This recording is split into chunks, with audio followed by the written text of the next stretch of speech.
Kurang semangat. Ulang lagi. 1, 2, 3. Selamat pagi teman-teman. Teman-teman, saya kan kalau datang pasti cerita soal Bapak ya. Lalu biasanya kalau Bapak kan hatinya pemurah, pasti dia kasih hadiah kan? Mau hadiah enggak? Kurang kenceng. Mau hadiah enggak? Mau ampau enggak? Enggak, gitu dong. Oke, simak yang jelas. Ntar setelah habis kita sharing, habis Nelly cerita-cerita Bapak, saya kasih hadiah 1. Lalu saya minta interaktif ya, karena ingat ya teman-teman, bukan soal ampaunya, tetapi firman yang Tuhan kasih itu adalah harta karun yang terindah, termahal. Itu tuh yang bisa membuat kita kaya, membuat kita sehat, membuat jiwa kita makmur, itu firman Tuhan. Dan Nelly bisa begini gara-gara siapa? Bapaknya Nelly. Bapaknya Nelly siapa? Tuhan Yesus. Amin. Hari ini saya nggak terlalu banyak cerita hidup Nelly, tapi mau cerita bapaknya Nelly. Kosen siap ya, saya suka gerak-gerak. Lalu teman-teman saya minta tolong, saya minta setiap ayat yang saya bacakan, setiap ayat yang muncul di PowerPoint, saya minta salah satu teman-teman membacakan. Setuju ya aturan mainnya ya? Oke, kita baca Yohanes pasal 3 ayat 16. Kita baca sama-sama seperti kemarin. Karena begitu besar kasih Allah akan dunia ini, sehingga ia telah mengaruniakan anaknya yang tunggal, supaya setiap orang yang percaya kepadanya tidak binasa, melainkan beroleh hidup yang kekal. Kita ulang pakai nama siapa? Kita sendiri ya, seperti minggu lalu. Karena begitu besar kasih Allah akan dunia ini, sehingga ia telah mengaruniakan anaknya yang tunggal, supaya Nelly yang percaya kepadanya tidak binasa, melainkan beroleh hidup yang kekal. Teman-teman, ingat ya minggu lalu saya cerita apa? Bapak itu mengasihi kita, begitu sayangnya sama Nelly, sehingga dia nggak mau Nelly binasa. Dia mau Nelly selalu berhubungan intim dengan dia. Kalau bahasa kerennya terhubung. Tuhan itu suka show off sama Nelly, sehingga dia bilang sama Nelly, sama teman-teman, anakku, kasihku nggak terbatas loh. Kasihku itu tanpa syarat. Aku mengasihi kamu sebagaimana apa dirimu. Jadi kamu nggak usah jaga image, kamu nggak usah pura-pura. Kalau depan orang kan kita bisa pasang topeng, tetapi depan Tuhan, no. Kita bisa menjadi diri kita apa adanya. Kalau kita terluka, kita bisa bilang sama Bapak kita, aku terluka loh Bapak. Di saat kita sedih, kita bisa loh ngomong sama Bapak kita sedih. Dan dia yang bisa memberi kita penghiburan, dia yang bisa memberi kita kekuatan, karena dia sumber kekuatan kita. Sehingga kita jangan berpikir gini, Bapak yang penting aku mau jadi orang percaya, ntar aku mati masuk surga. Itu bodoh, kata Nelly. Maunya Nelly, kita semua hidup di dunia ini seperti di surga. Kita nikmati semua kelimpahan Bapa dalam hidup kita. Tetapi kita harus tahu kasih Tuhan itu ke dalam hidup kita.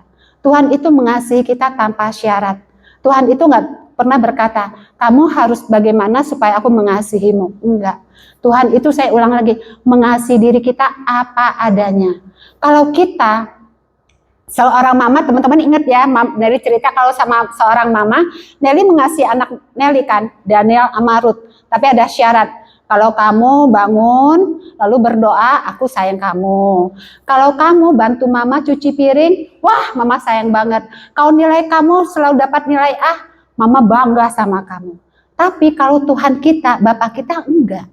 Dia menerima kita apa adanya, karena dia adalah kasih. Next. Silakan Ko Yugi mulai, next. 1 Yohanes pasal 4 ayat 8. Berkata apa? He is love. Allah adalah kasih. Silakan teman-teman. Barang siapa tidak mengasihi, ia tidak mengenal Allah. Sebab Allah adalah kasih. Kasih salah seorang teman kita, silakan. Kok tolong, yes. Coba. Silakan. 1 Yohanes pasal 4 ayat 8. Barang siapa tidak mengasihi, ia tidak mengenal Allah, sebab Allah adalah kasih. Allah itu kasih. Kita bisa ngomong gini, He is love. Dia tidak pernah berhenti mengasihi Nelly. Berarti dia juga tidak pernah berhenti, teman-teman di sini semua satu persatu. Dia menerima kita apa adanya. Ingat, dia mengasihi kita tanpa batas. Tetapi ya teman-teman, next. Ko Yugi, next. 1 1 Yohanes pasal 4 ayat 16. Silakan. Kita telah mengenal dan telah percaya akan kasih Allah pada kita. Allah yes. Tetap berada dalam kasih, dia berada dalam Allah dan Allah dalam dia. Teman-teman, kita harus mengenal kasih Allah. Kasih dia, kita harus tahu kasih dia itu apa. Karena kita pada saat mengenal kasihnya, kita percaya sama dia. Kalau kita nggak mengenal kasihnya, kita nggak bisa percaya sama dia. Kita akan mempercaya apa kata orang mengenai Tuhan kita. Kita hanya tahu, oh kalau gua buat salah, Tuhanku pasti menghukum. Yang populer kan di Alkitab seperti Ayub. Enggak, Bapak kita nggak seperti itu. Bapak kita, semakin kita mengenal kasih dia, ibaratnya kita kecanduan dengan kasihnya. Kita mau menikmati dia setiap saat, kita mau selalu berbicara dengan dia. Dan tahu nggak, pasti teman-teman nanya, gimana sih rasanya menerima kasihnya, gimana sih menikmati kasihnya. Teman-teman, hati kita akan kerasa sekali kasihnya. Hatinya Bapa itu bisa dia menggambarkan melalui firman-Nya, melalui bayangan, melalui impian, melalui cerita-cerita, ataupun dari suara hati kita. Kita tuh bisa menikmati kasihnya. Dan teman-teman tahu nggak? Kita belajar mengenal kasihnya. Kita bisa ngomong loh sama Tuhan, Bapak, tunjukin seberapa besar sih kamu mengasihi aku. Boleh loh ngomong begitu. Jangan berpikir gini, enggak lah malu. Teman-teman, sama Bapak nggak perlu malu. Bapak kita siapa? Tuhan Yesus. Nggak perlu malu-malu sama Bapak kita. Jadilah diri kita apa adanya. Bilang sama Bapak, tunjukin seberapa besar sih kau mengasihi Nelly. Kalau perlu bilangin ini, Bapak, kalau kau mengasihi aku minta tandanya. Boleh nggak? Boleh. Kita minta tanda dari Bapak bahwa dia mengasihi kita. Jangan berpikir terlalu panjang, jangan berpikir terlalu ruwet. Hubungan sama Bapak itu tidak ruwet. Hubungan sama Bapak nggak harus begini dulu. Oh ya, gua harus nyanyi puji-pujian 3 kali, gua harus baca Alkitab 5 pasal, gua harus memperkatakan macam-macam. Setelah itu gua harus ngaku dosa dulu. Setelah itu baru Bapak akan tunjukin dia mengasihi kita. Enggak. Setiap saat, setiap waktu ketika kita minta sama dia, Bapak tunjukin seberapa besar sih engkau. Kalau Nelly suka ngomongin, Bapak, lu sayang gua nggak sih? Boleh nggak ngomong gitu? Boleh teman-teman. Orang seringkali aneh kalau saya ngomong, tahu nggak bapakku gini-gini. Orang selalu berpikir, apa sih nih anak cerita apa? Mereka menganggap di awang-awang. Enggak teman-teman. Bapak suka kita tuh menjadi diri kita apa adanya. Aku suka ngomong gini sama bapakku. Bapak yang suruh ya. Aku ngomong depan orang. Bapak yang tanggung jawab ya. Aku ngomong apa? Boleh nggak? Boleh. Kenapa? Dia sayang sama kita. Dia menjadikan kita bukan jadi robot. Ingat ya teman-teman, kita bukan robot. Tapi dia memberi kita hak bebas. Hak bebas itu kita pakai untuk memilih apa? Menikmati kasihnya di bumi ini. Menikmati semua yang dia berikan dalam kehidupan kita. Jangan berpikir gini, gua nggak layak. Enggak, kita semua layak di matanya. Bahkan hal-hal yang terkecil pun kita layak terima. Bayangin ya teman-teman, saya rencana sampai sini, saya tinggal deket sini, lalu saya bilang sama teman-teman saya satu grup, saya sampai sini jam 7.45, saya bilang. Karena habis antar anak saya langsung sini. Taunya pagi-pagi saya harus antar saudara saya pulang. Karena apa? Habis Imlek kan? Berarti antar saudara saya pulang harus antar ke airport. Di jalan udah nggak menyenangkan. Saya bilang, Bapak kan sayang ya sama Nelly. Bapak yang tanggung jawab. Pokoknya aku sampai di sini jam 8.30. Itu perintah nggak? Enggak. Aku minta sama Bapak membuka jalan kepada Nelly sehingga Nelly bisa sampai di sini on time. Karena Bapak yang memerintah, Bapak yang menyuruh Nelly menceritakan dia. Otomatis si Nelly nggak suka telat, si Nelly nggak suka terburu-buru. Aku minta sama Bapak, Bapak aku minta. Bayangin, Bogor airport ke Sentul dalam waktu 2 jam udah sampai, pulang pergi. Itu siapa? Kerjaan siapa? Kerjaan siapa? Kerjaan Nelly. Apa aku perlu panggil polisi gitu? Kagak, kerjaan siapa? Bapakku yang memerintahkan malaikatnya buka jalan. Teman-teman, menikmati kasih Bapak tuh nggak ruwet. Menikmati Bapak itu nggak pakai cara susah. Tetapi kita perlu mengenal kasih Dia. Nggak perlu berpikir gini, aduh kan aku nggak layak, aku udah buat dosa banyak, aku nggak layak terima kasihnya. Enggak, Bapak nggak pernah melihat dosa kita, karena dosa kita sudah ditanggung Tuhan Yesus di kayu salib. Next. Ini, Mazmur 119 ayat 41. Saya minta kita baca sama-sama dulu, lalu ntar salah satu teman kita wakilin. Kita pakai bahasa Inggris dulu. Show me, 1, 2, 3. Show me how much you love me, Lord, and save me according to your promise. Oke, sekarang bahasa Indonesianya, silakan. Ya Tuhan, tunjukkanlah betapa Kau mengasihi aku, selamatkanlah aku sesuai dengan janji-Mu. Yes, Bapak, tunjukin kamu mengasihi aku. Ulang ya, sekarang kita sama-sama belajar dulu. Oke, kita belajar sama-sama. Sekarang kita pakai bahasa Inggris. Show much, Bapak, show how much you love me. Show how much you love me. Kita ulang ya. Belajar sama-sama. Show how much you love me. Oke. Me-nya kita ganti nama kita. Oke? 1, 2, 3. Show how much you love Nelly. Oke, sekarang bahasa Indonesianya. Ya Tuhan, kita ganti. Bapak, tunjukkan betapa Engkau mengasihi aku. Bahasa kerennya Nelly gini, Bapak, tunjukkan Kau mengasihi aku. Oke?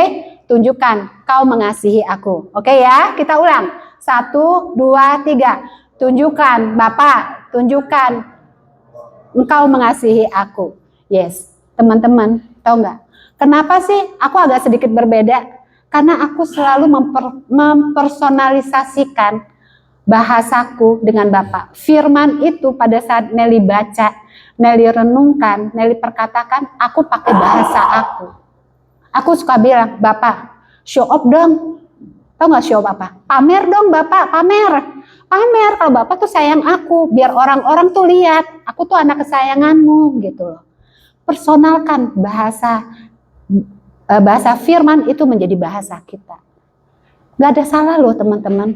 Aku suka bilang, tahu nggak? Kalau aku bilang lagi di jalan nih, Bapak ngobrol-ngobrol dong, tiktokan dong sama aku. Kan aku lagi di jalan nih, aku lagi free time. Wah gaya banget ya. Orang kalau nggak ngerti mikirnya aku ini apa? Sesat banget, kurang ajar. Ngomong sama Tuhan yang menciptakan langit bumi ini kok ngomongnya kayak gitu. Tetapi tahu nggak, gara-gara kekurang ajaran si Nelly, yang paling menikmati, yang paling banyak itu siapa? Si Nelly. Jadi berani minta sama Bapak, tunjukkan seberapa besar mengasihi kita.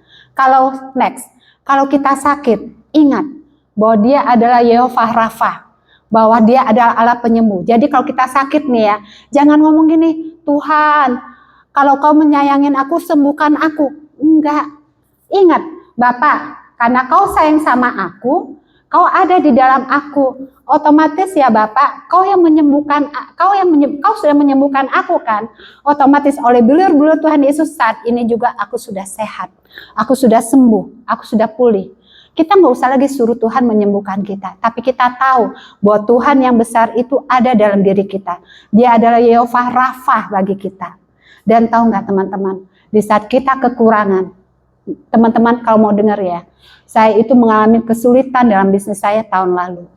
Saya harus membayar gaji karyawan 30. Bisnis saya turun luar biasa. Tetapi tahu nggak, Tuhan menolong saya. Karena saya tahu, saya bisa menghitung, saya bisa membuat perkalian, kita tahu dong, saya bisa membagi. Tetapi saya ngerti satu hal, Tuhan yang melipat gandakan kehidupan saya. Tuhan yang bisa membuat 1 menjadi 11. Tuhan yang bisa membuat 5 jadi 500. Itu pekerjaan Bapak saya. Teman saya lihat laporan keuangan saya, dia bingung. Ini gimana usaha ini bisa bertahan selama pandemi. Tetapi sampai saat ini, gaji karyawan saya tidak pernah ada yang tertunda. Hutang saya sama supplier saya tidak ada yang satupun terhutang. Karena saya tahu, saya punya Bapak. Dia adalah provider saya, dia adalah penyedia bagi saya. Jadi pada saat teman-teman keluar dari rehabilitasi ini, jangan berpikir gini, Saya hidupnya dari mana? Minta sama Bapak. Bapak, kau ada Yehova Rafa bagi aku, kau ada Yehova Jireh bagi aku. Kau pasti menyediakan apa yang aku butuhkan. Kau pasti mempertemukan aku dengan orang-orang yang tepat. Kalau teman-teman mau bekerja, teman-teman bilang, Bapak pasti kau menyediakan pekerjaan yang tepat untuk aku. Aku mau melangkah. Kalau Bapak suruh aku ke Jakarta, aku ke Jakarta. Kalau Bapak suruh aku ke Kalimantan, aku ke Kalimantan. Tetapi Bapak yang bertanggung jawab menyediakan pekerjaan untuk aku. Amin teman-teman. Amin. Pada saat kita membutuhkan, hati kita galau. Pada saat kita berpikir, aku bagaimana ya? Aku ini pernah menjadi narkoba, aku edik, tapi aku butuh Engkau Tuhan. Ngomong sama Bapak, Bapak hatiku galau, aku butuh damai sejahtera-Mu, aku mau damai sejahtera-Mu itu memenuhi aku. Itu bukan teori. Aku selalu berkata sama diriku, now don't let your heart be trouble. Jangan biarkan hatimu trouble. Percaya sama Tuhan. Tuhan yang tanggung jawab. Biarkan perfect peace-nya Tuhan menjaga hati pikiranku. Aku nggak mau sepakat dengan apa yang pikiranku bilang. Aku no galau. Aku mau hidupnya penuh damai sejahtera. Minta sama Tuhan. Dan tahu nggak, saking kerennya pada saat Tuhan melihat kita satu persatu. Dia tidak pernah melihat cacat celah kita. Dia tidak pernah melihat semua kesalahan-kesalahan kita. Karena dia melihat diri kita sebagai kebenarannya. Kebenaran siapa? Tuhan Yesus.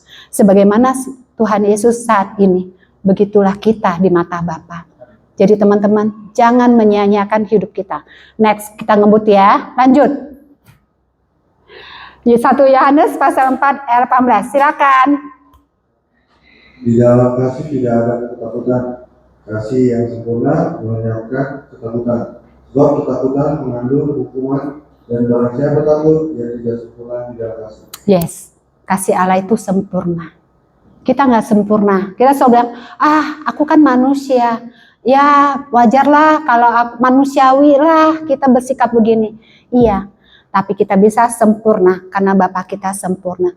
Kita nggak usah harus bersikap pura-pura sempurna. Di depan orang kita tanpa celah, tanpa cacat. Yes, kita bisa begitu karena kita punya Bapa yang sempurna. Dia mengasihi kita sehingga apa? Semua kelemahan-kelemahan kita, semua cacat celah kita itu diperbaiki satu persatu sama Tuhan. Teman-teman, saya suka bilang gini, saya tuh selfish loh. Tahu nggak apa? Karena saya hanya mau menikmati kasih Tuhan. Saya nggak akan melakukan yang tidak Tuhan suruh. Saya hanya mau bekerja sesuai dengan apa yang Tuhan suruh. Itu selfishnya saya. Kalau Tuhan suruh bilang, nah aku mau kamu fokus hanya di bidang bisnis ini. Aku fokus di situ. Kalau Tuhan bilang, Nel, aku mau kamu berhenti kerja dari seorang profesional. Kamu menjadi ibu rumah tangga. Tapi aku mau kamu menghormati pasangan kamu. Aku hormati. Kenapa? Karena Bapakku yang suruh. Aku selfish. Kenapa? Karena aku hanya mau fokus dengan apa yang kata Tuhan. Aku selfish. Aku nggak mau dengar apa kata orang. Oh, si Nelly takut suami. Nggak apa-apa. Yang nikmati aku. Oh, si Nelly selfish. Nggak mau melayani. Nggak apa-apa. Bapak gua nggak suruh. Terserah orang mau ngomong apa, teman-teman. Saudara, keluarga mau ngomong apa. Tetapi kalau Tuhan berkata-kata, tunduklah pada Tuhan. Karena Tuhan tidak pernah menjerumuskan kita. Dia begitu mengasihi kita, sehingga dia mau kita tidak lagi menjadi orang yang penuh dengan ketakutan, tapi dia mau kita melepaskan kita menjadi orang-orang yang merdeka. Pilih kehidupan, pilih kemerdekaan kita di dalam Tuhan. Jangan takut gosip, jangan takut diomongin orang. Kenapa? Berarti kita populer. Ya teman-teman ya, pikirnya gitu. Kalau orang ngomongin kita berarti kita influencer. Kita mempengaruhi orang. Orang semakin gosip kita berarti kita semakin populer. Pikirnya gitu. Tapi pikirannya gini, jangan bangga kalau buat salah. Bangganya gini, wah ternyata Bapak namamu populer loh dalam hidup gua. Orang bilang Nelly selfish, kenapa? Karena hidup Nelly hanya maunya sama Tuhan. Teman-teman juga bisa. Teman-teman, waktu kita menikmati kasih-Nya, itu akan dari percaya sama Tuhan. Kita akan menikmati ketaatan. Apa yang Tuhan suruh, kita lakukan. Bahkan ya teman-teman, pada saat kita menikmati kasih-Nya, kita tidak lagi hidup penuh ketakutan. Karena next, kasih-Nya Tuhan itu, dia tidak lagi, kita baca, belas kasihan, mercy. Kita baca sama-sama. tidak menerima hukuman yang memang kita layak kita terima, alias dibebaskan. Kita tidak lagi dihukum, teman-teman. Jadi kita bisa menghampiri tata kasih karunia-Nya. Kita bisa menikmati merciful-Nya. Kita bisa menikmati kasih-Nya. Kenapa? Karena Dia tidak menghukum setimpal dengan kesalahan kita. Kalau dunia, lu buat salah, gua harus bales. Tapi Tuhan tidak. Tuhan memberikan kita pengampunan. Supaya apa? Supaya kita menerima kebajikan-Nya. Kita menerima grace-Nya. Kita menikmati akan kemurahan-Nya. Kalau kita suka ngomongnya anugerah-Nya dalam kehidupan kita. Tahu nggak teman-teman? Itulah yang membuat kita mampu berjalan dalam segala situasi. Itulah mercy-Nya Tuhan, favor-Nya Tuhan, grace-Nya Tuhan, membuat kita tidak jatuh pada kesalahan yang sama berulang-berulang. Next. Nih, satu lagi teman-teman. Kita baca sama-sama.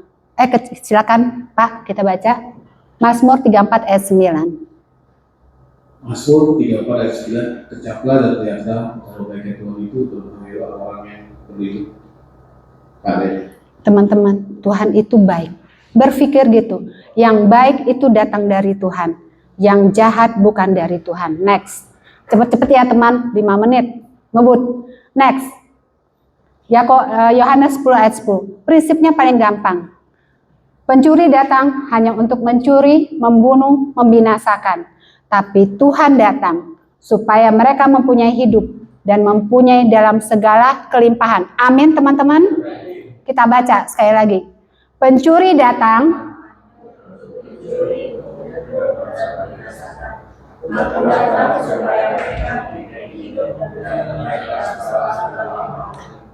Yesus datang supaya kita mempunyai hidup kelimpahan. Jangan mau hidup kita dicuri. Jangan mau hidup kita dirampas. Jangan membiarkan kita binasa. Tuhan Yesus datang supaya kita hidup dalam kelimpahan. Dan siapa yang mau hidup dalam kelimpahan? Saya. Semuanya pasti mau. Ya kan teman-teman? Otomatis kalau ingat satu hal. Next. Inilah karakter kita. Oke? Kita sebutin nama kita. Nelly adalah kasih. Nelly adalah sukacita. Nelly adalah damai sejahtera. Nelly adalah kesabaran. Nelly adalah kemurahan. Nelly adalah kebaikan, Nelly adalah kesetiaan, Nelly kelemah lembutan, dan Nelly penguasaan diri. Oke? Kita baca sama-sama, perkatakan untuk diri kita. Sebutin nama kita, jadi sebutin, Nelly adalah kasih, Nelly adalah suka, Nelly semua. Kita gantian, sebutin nama kita, oke? Kita latihan ya, kita bangkit, 2 menit lagi, ayo bangkit. Jangan sampai angpaunya terlewat. Oke? Oke. Nelly adalah, sebutin nama masing-masing teman-teman. Jangan Nelly aja. Oke? Nelly adalah sukacita. Nelly adalah damai sejahtera. Nelly adalah kebaikan. Kelemah. Itu adalah karakter kita. Amin teman-teman, sebagaimana siapa Tuhan kita, begitulah kita. Lihat diri kita dengan karakter ini. Ini bukan di awang-awang, ini adalah diri kita. Siapa Tuhan kita, begitulah kita. Kita adalah kasih. Hidup kita penuh dengan sukacita. Hidup kita penuh dengan damai sejahtera. Kita bersikap sabar. Kita bermurah hati. Kita penuh dengan kebaikan Tuhan. Kita bersikap setia, bahkan beriman dengan Tuhan. Ada kelemah lembutan, hati kita lembut. Kalau ditegur Tuhan, diajari Tuhan, kita turut. Kita ada penguasaan dalam diri kita. Itu semua karakter kita. Apakah teman-teman mau terima? Mau, amin. Oke. Sekarang tutup, silakan duduk. Terakhir, 1 menit terakhir ya, setengah menit terakhir. Ini ada ampau. Ada ampau kan? Kenapa ada ampau? Berarti melambangkan apa kalau Imlek kan? Kelimpahan, kemakmuran, kesehatan. Wah pokoknya semua yang baik. Semuanya mau kan? Mau. Saya hanya sebutin satu. Siapa yang berani ngomong lantang di sini? Satu orang aja, lantang maju sini ngomong, Bapak, show how much you love me. 3, 2, 1. Oke, silakan. Bapak, so much you love me. Show how much you love me. Tunjukin berapa besar kau mengasihi aku. Berapa besar kau mengasihi aku? 3 kali, ulang lagi. Berapa besar kau mengasihi aku? 1 kali lagi. Oke. Makasih ya Pak. Bapak, tunjukkan seberapa besar kau mengasihi aku. Show off ya Bapak. Kalau temanku bisa dapat ampau, Bapak show off. Aku juga mau. Amin. Tuhan memberkati.